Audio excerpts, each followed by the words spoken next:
Have you ever met someone who knew something about you that you never told them? I was 16 when it happened. I was waiting for the bus after school when an old man sitting on the bench suddenly looked at me and said, "Your mother still calls you Tommy, doesn't she?" I froze. My name is Thomas, but only my family calls me Tommy.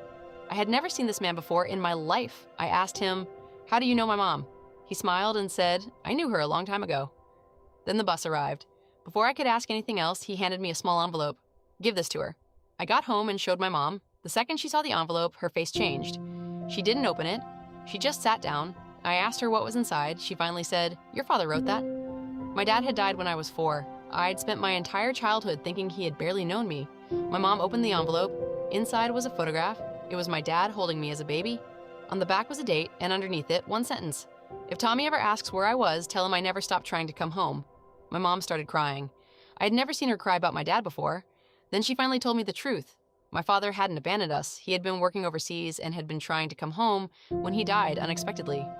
The old man at the bus stop had been his best friend. He had kept the letter for 12 years because he had promised my dad he'd give it to me when I was old enough to understand. I asked my mom why she'd never told me. She looked at me and said, "Because I was angry." Then she paused. "But I never wanted you to be angry at him too." I never saw that old man again. But every time I hear someone call me Tommy, I think about the father I barely remember and wonder how different my childhood would have been if I had known the truth.